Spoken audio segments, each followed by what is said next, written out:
Jameson Williams is being reported to as being on the trade block, and the age-old game of unfollowing the Lions on social media has started. There's enough smoke to think something legit could be up. First off, why in the hell would the Lions trade Jamo? His cap hit's only $5.4 million this season. He's coming off his breakout year.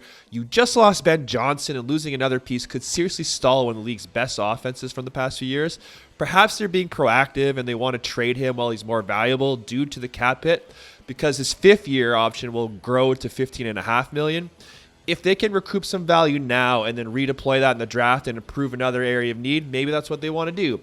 Either way, this is something the team is considering, and I think it would be a mistake, as a small cap hit lets you stay loaded on offense for another shot at the Super Bowl. But if the Lions do make this move, who is the best fit? Because let's face it, every team would improve with Jamo. But here are my 3 favorite realistic landing spots. Number 3 is the Carolina Panthers. The Panthers need more high-end talent, and Bryce Young looked like a different quarterback after his benching last season. Jamo was his college teammate. The chemistry with your quarterback wouldn't be an issue.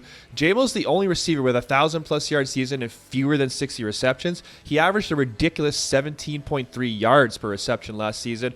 A lot of mouths to feed in that Detroit offense, and in Carolina, he becomes the number 1 option and would drastically increase his target share. He could put up monster numbers for the Panthers.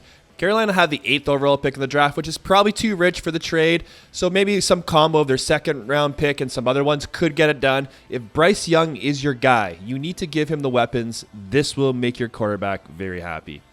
Number 2 is the Seattle Seahawks. It might seem strange for Seattle to be here considering they traded away an even better wide receiver in Metcalf, but pivoting to Jamo gets you a little bit younger and cheaper. He would also be a nice complement to JSN and Kupp and give your new franchise quarterback Sam Darnold a set of great weapons that will help him replicate the success he saw in Minnesota. Seattle also has 10 draft picks this year. They can make this trade easily and still have the picks left over to help fill out other holes.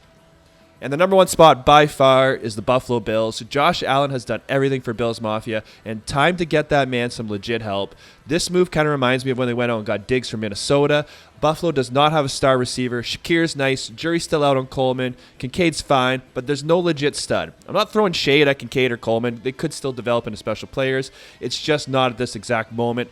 Allen has an absolute cannon for an arm, and the thought of him slinging absolute bombs to Jamo is making me excited, and I'm a Jets fan. Jamo gives the Bills a weapon with elite speed that will only further help Shakir and Kincaid operate underneath. If Jamo's truly available, Brandon Beane needs to make the call. Send your first rounder and a sweetener and pray they say yes. Let me know in the comments, does Jamo stay, or what team does he end up with?